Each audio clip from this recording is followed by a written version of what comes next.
Chapter में आज विलेयता पढ़नी है और कई इम्पॉर्टेंट टॉपिक पढ़ने हैं। तो जैसे हमारे पास कोई विलायक है, एक बीकर में हमने विलायक लिया है, उसमें कोई विलेय मिलाया है, तो ये एक्सपेरिमेंट हम कितने ताप पर कर रहे हैं, टेम्परेचर नोट करेंगे, यानी उस पर्टिकुलर टेम्परेचर पर विलायक में हम कितना विलेय मिला रहे हैं, तो अधिकतम कितना विलेय उसमें घोला जा सकता है, यही विलेयता है। लेकिन यदि विलायक 100 ग्राम है तो जितना अधिकतम विलेय घुल सकता है ग्राम में, उसको हम प्रयोगात्मक कार्य के लिए यूज़ करते हैं, यानी 100 ग्राम विलायक में कितना विलेय घुल सकता है। और यदि विलायक 1 लीटर है और उसमें हम विलेय घोल रहे हैं और उसका आकलन मोल में कर रहे हैं, तो प्रति लीटर जो कितने मोल विलेय घुल सकता है, ये जो इस तरह विलेयता निर्धारित करते हैं, उसको हम थ्योरी और न्यूमेरिकल पर्पस के लिए यूज़ करते हैं। तो विलेयता मोल प्रति लीटर में भी होती है, लेकिन ये न्यूमेरिकल में और थ्योरी में हम पढ़ते हैं। लेकिन प्रयोगात्मक पर्पस के लिए हम 100 ग्राम विलायक लेते हैं, क्योंकि 1 लीटर की मात्रा ज़्यादा हो जाती है। तो 100 ग्राम विलायक में हम देखते हैं कितना विलेय घुल सकता है। तो जितना विलेय अधिकतम घुल सकता है वही उसकी विलेयता होती है। और विलेयता एक पर्टिकुलर ताप पर जितनी होती है, जितना मैक्सिमम घुल सकता है, वो उस पर्टिकुलर ताप के लिए ही होती है। टेम्परेचर बढ़ने पर वो चेंज भी हो जाती है। तो इसीलिए टेम्परेचर भी मेंशन करना ज़रूरी होता है विलेयता जब हम व्यक्त करते हैं किसी चीज़ की। तो ठोसों की द्रवों में विलेयता, द्रव विलायक है और उसमें कोई ठोस हम घोल रहे हैं, तो विलायक द्रव है, जैसे जल है, तो उसमें हम चीनी मिलाएं या नमक मिलाएं तो कितना नमक घुल सकता है, ये कितना चीनी घुल सकती है, ये कई सारे फैक्टर इसको निर्धारित करते हैं। बहुत से कारकों पर ये बात निर्भर करती है। तो विलेयता को प्रभावित करने वाले कारक क्या होते हैं, फैक्टर्स अफेक्टिंग द सॉल्युबिलिटी क्या हैं, ये देखना है। तो जैसे हमने 100 ग्राम पानी लिया, उसमें हम चीनी घोल रहे हैं या नमक घोल रहे हैं, तो उसमें मिलाते जा रहे हैं। तो जितना चीनी घुल सकती है, नमक उतना ज़रूरी नहीं कि उतना ही नमक भी घुल जाए। हर पदार्थ की अलग अलग उसमें विलेय क्षमता होती है। तो विलेयता को प्रभावित करने वाला पहला कारक है ठोस तथा विलायक की प्रकृति, यानी भिन्न भिन्न ठोसों की भिन्न भिन्न प्रकृति होती है, विलायकों की भी प्रकृति होती है। जैसे मान लो आयनिक ठोस है, अगर हम जैसे आयनिक ठोस जो होता है वो ध्रुवीय होता है, वो ध्रुवीय विलायकों में विलेय होता है।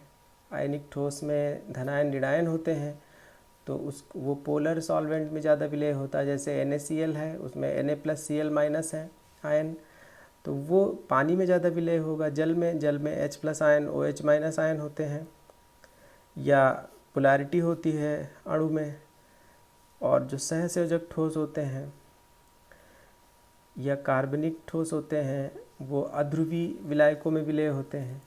तो अध्रुवी विलायकों में तमाम उदाहरण हैं अध्रुवी विलायकों के, जैसे बेंजीन है।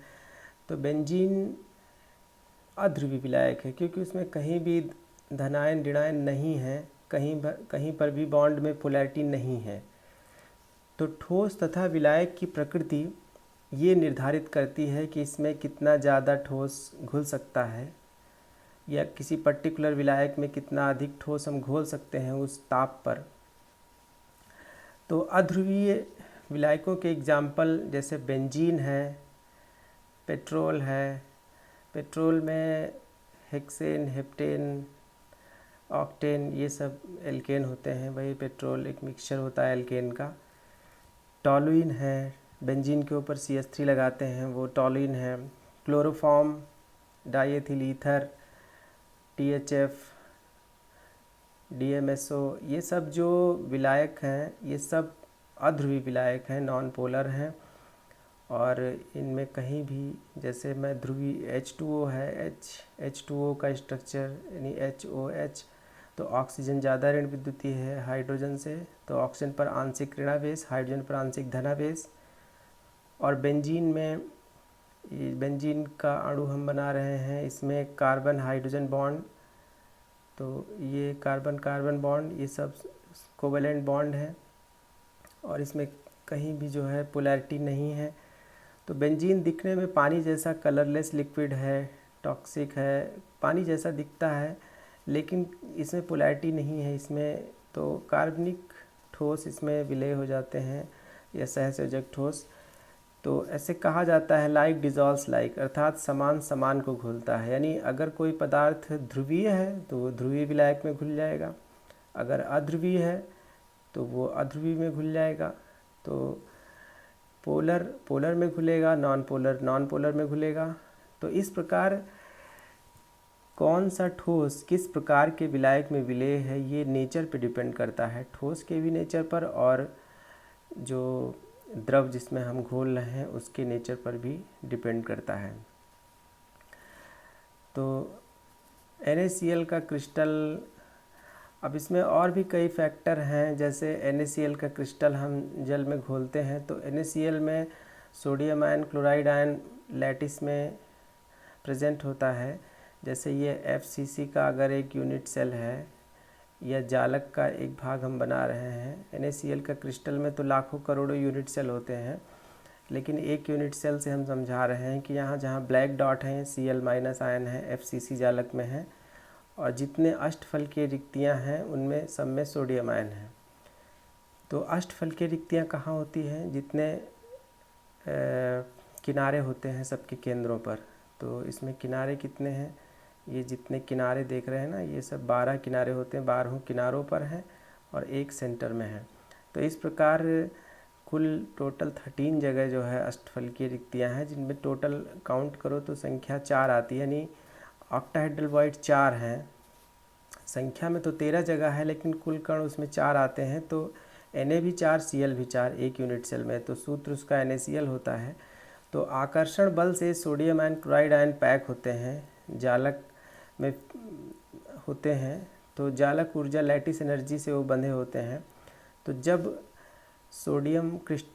NaCl क्रिस्टल को जल में डालते हैं तो वो जो सोडियम आयन, क्लोराइड आयन हैं वो जल में तब आएंगे जब जालक ऊर्जा के अगेंस्ट उनको खींच करके जल में लाया जाए। और फिर जल में जब सोडियम आयन आते हैं तो जल के अणु उनको जो है घेर लेते हैं चारों तरफ से, उनको एक्वस स्टेट में लाते हैं और कुछ ऊर्जा उत्पन्न होती है, जल योजन ऊर्जा। तो कोई भी आयन, ऋणायन धनायन जल उपस्थित होता है विलायक में तो उसका सॉल्वेशन होता है, तो एनर्जी प्रोड्यूस होती है। तो जालक ऊर्जा और जल योजन ऊर्जा ये दो चीज़ें तय करती हैं कि क्रिस्टल जो है कितना विलेय होगा। और प्रत्येक ठोस की, आयनिक ठोस की जालक ऊर्जा और जल योजन ऊर्जा जो है डिफरेंट होती है। तो इसलिए ठोस और विलायक की प्रकृति एक ऐसा फैक्टर है जो ये तय करती है कि कौन ठोस कितना ज़्यादा घुलेगा किसी लिक्विड में। और सेकंड फैक्टर है ताप का प्रभाव। जैसे हमने विलायक कोई लिया, उसमें विलेय मिलाया और उसमें कुछ ऊष्मा उत्पन्न हो रही है, तो अगर विलेय को विलायक में मिलाने पर ऊष्मा उत्पन्न हो रही है तो इसका मतलब ये एक्सोथर्मिक प्रोसेस है, यानी ऊष्मा उत्सर्जी प्रोसेस है। इसमें ऊष्मा एक जो है एनर्जी है जो कि लिबरेट हो रही है विलेय और विलायक को मिलाने से। तो एक्सोथर्मिक टर्म इस्तेमाल करते हैं, ऊष्मोत्सर्जी प्रक्रिया हुई ये। तो कुछ ठोस पदार्थ ऐसे होते हैं जिनको घोलने पर ऊष्मा उत्पन्न होती है, चाहे थोड़ी चाहे ज़्यादा। तो जैसे NaOH है, Na2CO3 है, इनके साथ ऐसा होता है, थोड़ी मात्रा में ऊष्मा उत्पन्न होती है। तो ये एक्सोथर्मिक प्रक्रिया है, अब उसमें हीट बाहर निकल रही है। तो अगर ऐसे विलायकों में अगर विलेय मिलाया जाएगा इस तरीके से, ऐसे विलेय, ऐसे ठोस, इनका ताप बढ़ाने पर विलेयता घटेगी। यानी अगर गर्म करेंगे तो ये नहीं कि ज़्यादा NaOH घुल जाएगा, बल्कि कम NaOH घुलेगा, क्योंकि पहले से ही ये एक्सोथर्मिक प्रोसेस है।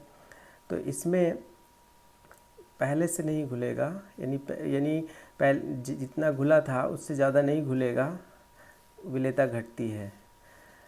तो और कुछ ठोसों के साथ ऐसा होता है कि जैसे उनको हम विलायक में घोलते हैं तो ऊष्मा अवशोषित होती है। जैसे ये देखिए रिएक्शन हम लिख रहे हैं, इसमें ऊष्मा लेफ़्ट साइड में प्लस करके लिखा था, अगर दूसरे प्रकार से लिखें तो ऊष्मा आगे माइनस करके लिख सकते हैं। NaCl, KCl, NaNO3 ये जो सॉल्ट हैं इनको जल में घोलने पर ये ऊष्मा अवशोषी प्रक्रिया होती है। तो ऐसे ठोसों के लिए ताप बढ़ाने पर विलेयता बढ़ती है क्योंकि वो एंडोथर्मिक होते हैं। तो और यहाँ पर ये जो प्रक्रियाएं होती हैं घुलने की, इसमें जैसे कोई क्रिस्टल घुलता है तो कुछ ठोस पर से कुछ आयन विलयन में जाते हैं, विलायक में जाते हैं, विलायक में घुले हुए कुछ आयन ठोस पर आते हैं। तो ये जो विलयन में जाने की प्रक्रिया है और विलयन से ठोस पर आने की प्रक्रिया है क्रिस्टलीकरण की, ये दोनों अपोजिट प्रोसेस हैं, दोनों साथ साथ होती हैं। अगर साम्यावस्था होती है तो वहाँ पर संतृप्त अवस्था आती है। तो यहाँ पर लास-आतेलिए का नियम भी लागू होता है। तो ताप का प्रभाव, जैसे किसी ठोस को जल में घोलते हैं तो वहाँ जो ऊष्मा उत्पन्न होती है उसको हम डेल्टा एच सॉल ऐसे करके डेल्टा सॉल एच करके लिखते हैं, और वो अगर ऋणात्मक होती है तो इसका मतलब है कि प्रक्रिया एक्सोथर्मिक है। यानी कोई भी रिएक्शन लिखते हैं उसके आगे कॉमा लगा के हम डेल्टा एच का मान लिखते हैं। अगर वो ऋणात्मक है तो इसका मतलब एक्सोथर्मिक है, और अगर धनात्मक है तो इसका मतलब एंडोथर्मिक है। तो एक्सोथर्मिक है तो उसको अगर गर्म करेंगे तो विलेयता घटेगी क्योंकि पहले से उसमें ऊष्मा निकल रही है। और अगर एंडोथर्मिक है तो अगर उसे गर्म करेंगे यानी ताप बढ़ाएंगे तो विलेयता और बढ़ जाएगी। तो और कुछ सॉल्ट ऐसे हैं जिनमें क्रिस्टलन जल होता है, जैसे Na2SO4.10H2O, तो इसमें 10 H2O जो है क्रिस्टलन जल है। अब ऐसे ठोसों की विलेयता ताप बढ़ाने से पहले बढ़ती है और फिर घटती है। तो कितने ताप तक बढ़ती है और फिर कितने ताप के बाद घटती है? तो पहले जैसे गर्म करते हैं तो विलेयता बढ़ती जाती है। जब टेम्परेचर 32.4 डिग्री सेल्सियस हो जाता है तो उसके बाद विलेयता घटने लगती है। तो ऐसा क्यों होता है? तो 32.4 डिग्री सेल्सियस पर उसमें से क्रिस्टलन जल निकल जाता है। तो यहाँ पर इस 32.4 डिग्री सेल्सियस को हम संक्रमण ताप कहते हैं, और इस टेम्परेचर पर 32.4 डिग्री सेल्सियस इस सॉल्ट का संक्रमण ताप है। इस ताप तक विलेयता बढ़ती है, लेकिन इस ताप के ऊपर अगर हम जाएं 32.4 डिग्री सेल्सियस के ऊपर जाएं, जितना ही गर्म करते जाएंगे तो उसकी विलेयता और घटती जाएगी। तो इस प्रकार ताप का प्रभाव भिन्न भिन्न लवण पर, भिन्न भिन्न ठोसों पर अलग अलग होता है। ये डिपेंड करता है कि वो उसमें एक्सोथर्मिक प्रोसेस से घुलते हैं या एंडोथर्मिक प्रोसेस से घुलते हैं। तो जैसे और कुछ पर ये टेम्परेचर का इफ़ेक्ट पहले थोड़ा सा डिफरेंट होता है। जैसे मैंने ये जो नीचे एग्जांपल लिया था अभी Na2SO4.10H2O का। तो नेक्स्ट प्रभाव है दाब का प्रभाव, effect of pressure on solubility. दाब का प्रभाव नेग्लिजिबल होता है, नगण्य होता है। क्यों होता है नगण्य? क्योंकि प्रेशर बढ़ाने पर ना तो लिक्विड के आयतन में कोई कमी होती है, ना ठोस के आयतन में कमी होती है। तो जब किसी के आयतन में कमी नहीं होती है, ठोस और द्रव दोनों लगभग असंपीड्य होते हैं, तो इसलिए दाब का प्रभाव विलेयता पर नहीं पड़ता है। तो इस तरह से विलेयता को प्रभावित करने वाले जो तीनों कारक हैं, यानी ठोसों की द्रव में विलेयता, उनको हम लोगों ने देखा। और नेक्स्ट है गैसों की द्रव में विलेयता। तो गैसों की द्रव में विलेयता में जैसे कुछ गैसें होती हैं, बहुत सी गैसें ऐसी होती हैं जो जल में घुल जाती हैं। अब जैसे ऑक्सीजन ही है, ऑक्सीजन जल में बहुत ज़्यादा तो नहीं घुलती है, लेकिन ये थोड़ी घुलती है, कम मात्रा में घुलती है। वायुमंडल में जो ऑक्सीजन होती है ये जल के संपर्क में होती है, जैसे समुद्र है, महासागर हैं, कहीं पानी भरा हो तालाब में, तो उसके ऊपर जो वायुमंडलीय ऑक्सीजन है 21% ऑक्सीजन है वो 1 एटीएम प्रेशर पर है। तो जल के अणु उसमें सिंक कर जाते हैं, यानी उसमें, अब ये डायग्राम जो बना रहे हैं इसमें ये जल है और इसके ऊपर देख रहे हैं वायु है। तो वायु जो है 1 एटीएम दाब पर होती है। पृथ्वी के वायुमंडल में 1 एटीएम प्रेशर पर पृथ्वी की सतह पर कोई भी चीज़ होती है तो 1 एटीएम, तो कुछ O2 इसके अंदर घुल जाती है, यानी 21% O2 होती है वायुमंडल में से, कुछ O2 घुल जाती है। यही O2 काम आती है जो मछलियाँ या जीव जंतु जो एक्वाटिक जलीय जंतु हैं उनके काम आती है। ये इस तरह का जो एक्वेरियम है घरों में लोग यूज़ करते हैं, उसमें ऊपर से खुला होता है, तो मछलियाँ जो है उसमें ऑक्सीजन उनको चाहिए जल में घुली हुई, तो वही जो है गैस वायुमंडलीय ऑक्सीजन घुल जाती है इसलिए उनको मिलती है। अब जो बंद वाले एक्वेरियम होते हैं, जैसे ऊपर से भी बंद होता है तो उसमें अलग से एक लगाया जाता है ऑक्सीजन, यानी वायु अंदर देने के लिए, तो वो जो है ऑक्सीजन अंदर घुलती है। तो गैसें, द्रव में गैसें जो है विलायकों में घुलती हैं, तो विलेयता को प्रभावित करने वाले कारक कौन कौन से हैं, गैसों की विलेयता कैसे प्रभावित होती है, कौन सी गैस ज़्यादा घुलती है, कौन सी गैस कम घुलती है, ये देखना है। तो सबसे पहला पॉइंट है गैस की प्रकृति। अब गैस की प्रकृति, कुछ गैसें ज़्यादा घुलती हैं, कुछ गैसें कम घुलती हैं, तो ये उनका नेचर है। और चाहे वो ध्रुवीय होने के कारण हो, चाहे वो गैसें उस विलायक से अभिक्रिया कर लेती हैं, बहुत से ऐसे कारण हैं जिनकी वजह से गैसें, कुछ गैसें जैसे HCl, NH3, H2S अधिक विलेय हैं।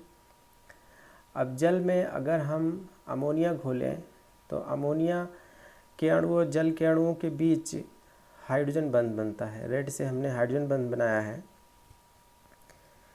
तो ये जो हाइड्रोजन बंध है ये अमोनिया को जल में घोलता है अधिक मात्रा में, अमोनिया जल में बहुत ज़्यादा घुल जाती है, तो इसलिए ये हाइड्रोजन बंध इसका कारण है। वह HCl जल में क्यों ज़्यादा घुल जाती है, HCl में H+ और Cl- आयन उसके अंदर उत्पन्न होते हैं जो जलयोजन की वजह से एक्वस स्टेट में चले जाते हैं, तो वहाँ पर HCl भी ज़्यादा घुलती है।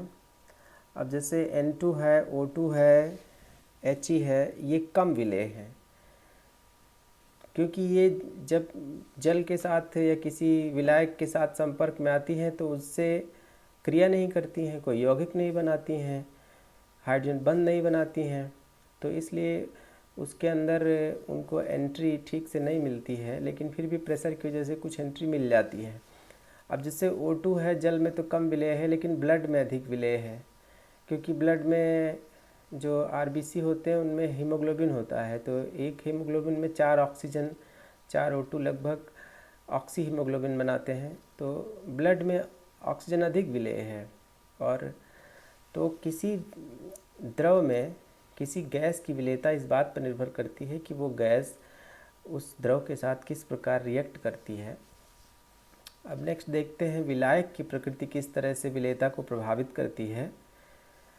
अब विलायक में ध्रुवीय विलायक होते हैं और अध्रुवीय विलायक होते हैं। तो ध्रुवीय में जैसे मैंने बताया H2O है, एथेनॉल है, इनमें सब में थोड़ा सा पोलैरिटी होती है।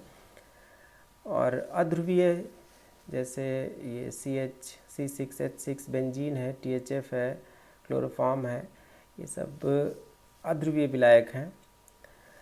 तो ध्रुवीय विलायक में जैसे अधिक विलेय वे गैसें होती हैं जो ध्रुवीय होती हैं। अब जैसे अमोनिया है, अमोनिया में नाइट्रोजन हाइड्रोजन में ऋण विद्युतता का अंतर होने के कारण नाइट्रोजन पार्शियली निगेटिवली चार्ज है और वो पार्शियली पॉजिटिवली है हाइड्रोजन। इसी तरह HCl में H आंशिक धनावेशित, Cl आंशिक ऋणावेशित। तो ध्रुवता जो पोलैरिटी होने की वजह से वो पोलर सॉल्वेंट में विलेय होती हैं। तो विलायक ध्रुवीय है कि अध्रुवीय है वो जो है प्रभावित करता है विलेयता को। फिर देखते हैं ताप का प्रभाव क्या होता है विलेयता पर। तो ताप का प्रभाव जैसे अभी पहले ही बता चुके हैं कि एक्सोथर्मिक, जब कोई गैस द्रव में घुलती है तो वहाँ एक्सोथर्मिक प्रोसेस हो सकती है और एंडोथर्मिक, दोनों में से कोई भी प्रक्रिया हो सकती है। तो अब जैसे H2 को अगर जल में घोलें तो ये एंडोथर्मिक प्रोसेस है, तो अगर टेम्परेचर बढ़ाएंगे तो उसकी विलेयता बढ़ेगी, क्योंकि ऊष्मा अवशोषण के साथ वो आगे बढ़ती है प्रक्रिया। और कुछ और वे गैसें जो जल में घोलने पर या विलायक में घोलने पर ऊष्मा उत्पन्न करती हैं, तो वो तो वैसे ही ऊष्मा उत्पन्न करती हैं, अगर अलग से टेम्परेचर देंगे तो विलेयता उनकी घट जाएगी। तो इन सारी प्रक्रिया में ला-सातिल्ये का नियम जो है वैलिड होता है, लागू होता है, क्योंकि यहाँ पर इक्विलिब्रियम चलता है और द्रव में अन्य घुले हुए पदार्थ भी विलेयता को प्रभावित करते हैं। पहले से कोई चीज़ घुली रहती है वो भी प्रभावित करती है। और नेक्स्ट इफेक्ट है दाब का प्रभाव।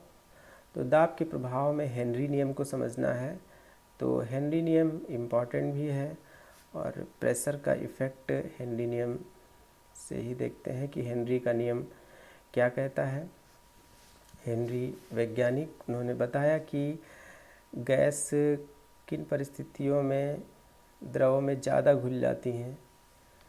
तो हेनरी के नियम के अकॉर्डिंग, अब जैसे यहाँ पर एक डायग्राम हम बना रहे हैं, इसमें नीचे की तरफ ये एक विलायक है, द्रव है, और ऊपर ये बर्तन को ठीक से बना देते हैं और ऊपर ये पिस्टन लगा हुआ है। तो यहाँ पर ये प्रेशर इस पे हम क्रिएट करेंगे पिस्टन पर, और नीचे जो द्रव भरा हुआ है यानी विलायक है और उसके ऊपर गैस है। तो द्रव के ऊपर गैस है, वो भी प्रेशर में है। तो जब हम पिस्टन को नीचे की ओर पुश करते हैं तो प्रेशर गैस का बढ़ता है द्रव की सतह के ऊपर।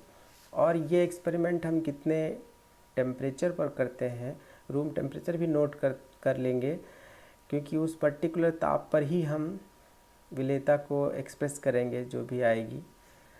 तो अब जो गैस है, द्रव की सतह के ऊपर जो गैस है, इसको हम वेपर फेज कहेंगे या गैस फेज कहेंगे, क्योंकि गैस के अणु वहाँ भी हैं जहाँ रेड जो रीजन है, और नीचे द्रव में भी गैस के अणु चले गए हैं। तो गैस के अणु नीचे द्रव में भी घुल गए हैं, द्रव के भीतर कुछ गैस घुल गई।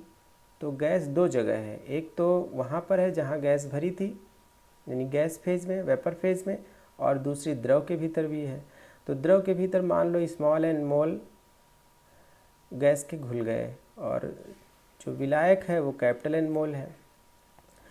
तो विलेय यानी गैस के मोल स्मॉल एन है, उसको ऊपर लिखें, नीचे टोटल मोल लिखें विलेय और विलायक के। तो ये हो गया मोल प्रभाज यानी गैस का मोल प्रभाज। तो अब हेनरी का नियम कहता है किसी निश्चित ताप पर, यानी जिस भी ताप पर हम एक्सपेरिमेंट कर रहे हैं, किसी निश्चित ताप पर वाष्प अवस्था में गैस का दाब, अब ये जो है निश्चित ताप पर वाष्प अवस्था में गैस का दाब विलयन में उपस्थित, ये जो यहाँ पर P है इसी को हम गैस का दाब कह रहे हैं, विलयन में उपस्थित गैस के मोल प्रभाज के अनुक्रमानुपाती होता है। अब यहाँ पर हमने गैस फेज में केवल एक ही गैस ली है।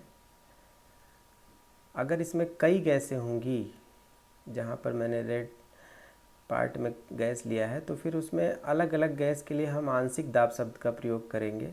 और अगर एक ही गैस है तो प्रेशर यूज़ कर सकते हैं। तो pressure is directly proportional to X यानी मोल प्रभाज। तो ये इक्वल टू के एच, एक कांस्टेंट, इसको हम हेनरी नियतांक कहेंगे के एच को।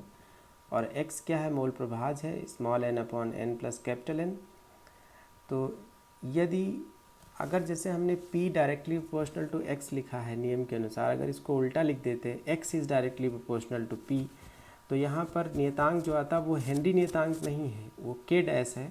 K डैश को हम 1/KH लिख सकते हैं। तो हेनरी का नियम लिखने में हमें प्रेशर को समानुपाती मोल प्रभाज के करना है, न कि मोल प्रभाज को समानुपाती प्रेशर के करना है। तो हेनरी नियम यही बताता है कि प्रेशर बढ़ने पर जो गैस घुल रही है किसी द्रव में उसका मोल प्रभास बढ़ जाता है, यानी उसकी मात्रा बढ़ जाती है। मोल प्रभास बढ़ने का मतलब है कि उसकी मात्रा बढ़ गई। तो हेनरी के नियम के अनुप्रयोग क्या हैं, जैसे हम डेली लाइफ में भी देखते हैं, जैसे सोडा वाटर है, कोल्ड ड्रिंक है, जितनी उसमें CO2 गैस घुली जाती है हाई प्रेशर पर, तो हाई प्रेशर पर ज़्यादा गैस घुल जाती है, यानी जैसे जैसे प्रेशर बढ़ता है वैसे वैसे गैस की घुली हुई मात्रा या मोल प्रभास बढ़ता है। तो इसमें हेनरी का नियम अप्लाइड है। समुद्री गोताखोर जो होते हैं वो अपने पीठ पर जो सिलेंडर ले जाते हैं उसमें नॉर्मल वायु का जो मिश्रण होता है, उसमें तो वैसे नॉर्मल वायु में तो 78% नाइट्रोजन होती है, लेकिन वो उसमें 11.7% हीलियम मिलाते हैं, 56.2% नाइट्रोजन मिलाते हैं। उसका कारण क्या है कि वो जब समुद्र तल से नीचे जाते हैं, समुद्र तल पर तो वायु दाब 1 ATM होता है, लेकिन जब नीचे जाते हैं तो वहाँ वायु दाब अधिक हो जाता है। तो वायु दाब अधिक होने की वजह से जो 78% नाइट्रोजन जो वायु में घुली होती है, यदि वो सिलेंडर ना ले जाएं, नॉर्मल वायु का सिलेंडर ले जाएं, तो वहाँ पर अधिक दाब पर 78% नाइट्रोजन जो है ऑक्सीजन के साथ साथ, यानी फेफड़े में जो ब्लड कैपिलरीज हैं उसमें वो ब्लड में घुल जाती है। तो ब्लड में घुल जाती है और जब ऊपर आते हैं, नीचे तो कोई दिक्कत नहीं, लेकिन जब ऊपर की तरफ आते हैं तो वहाँ प्रेशर कम होता है। तो कम होने पर वो ब्लड में घुली हुई जो नाइट्रोजन है वो बाहर निकलने लगती है। तो तेज़ी से निकलती है, तो वो एक जो है मेडिकल कंडीशन है बेंड्स, यानी कि बहुत पेनफुल होती है, पूरे शरीर में बहुत दर्द होता है और मृत्यु भी हो जाती है कभी कभी। तो समुद्री गोताखोर अपने सिलेंडर में जो गैस का सिलेंडर ले जाते हैं सांस लेने के लिए, उसमें ये मिक्सचर ले जाते हैं। तो यहाँ पर भी उनको हीलियम की विलेयता कम होने की वजह से हीलियम जो है हाई प्रेशर पे नहीं घुलती है, ज़्यादा विलेय नहीं होती है, तो इसलिए वो सेफ हो जाते हैं। अब तीसरा एप्लीकेशन है, जो हम सांस लेते हैं तो उसमें O2 हमारे सांस में अंदर जाती है, 78% नाइट्रोजन भी साथ में जाती है, लेकिन 78% नाइट्रोजन तो इतने प्रेशर पे अवशोषित नहीं होती है, लेकिन ऑक्सीजन अवशोषित हो जाती है। तो ऑक्सीजन के अवशोषित होने का कारण क्या है कि वो 21% नाइट्रोजन 21% ऑक्सीजन जाती है तो अवशोषित हो जाती है, और चूँकि उसमें कार्बन डाइऑक्साइड कम होती है, इसलिए कार्बन डाइऑक्साइड फेफड़े से और चैम्बर में आ जाती है तो बाहर निकल जाती है। तो यहाँ पर भी हेनरी के नियम का अनुप्रयोग है कि जहाँ प्रेशर ज़्यादा होगा वहाँ पे विलेयता ज़्यादा होती है। और एक और अनुप्रयोग है कि अगर हम ऊंचाई पर जाते हैं तो वहाँ पर एक प्रॉब्लम होती है एनॉक्सिया की, यानी सांस लेने में दिक्कत होती है, क्योंकि ऊपर वायु दाब कम है तो ऑक्सीजन की मात्रा कम है, तो वहाँ पर एनॉक्सिया की प्रॉब्लम होती है, तो कम ऑक्सीजन मिलती है कम प्रेशर पर। और नेक्स्ट हम देखते हैं सीमाएं क्या हैं, हेनरी का नियम कब लागू होता है। दाब कम होना चाहिए, प्रेशर बहुत हाई अगर होगा तो फिर ये नियम वैलिड नहीं होगा। ताप बहुत कम नहीं होना चाहिए, तो टेम्परेचर बहुत कम नहीं होना चाहिए। गैस की द्रव में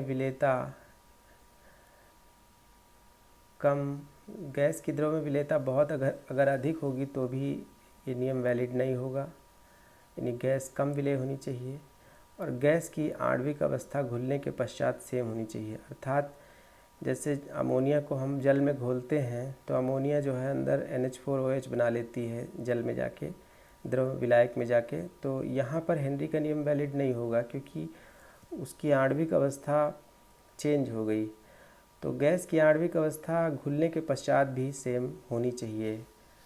तो ये सारी कंडीशन हैं, जब मीट करती हैं तभी हेनरी का नियम वैलिड होता है, अदरवाइज़ हेनरी का नियम वैलिड नहीं होता है। ये लिमिटेशंस हैं।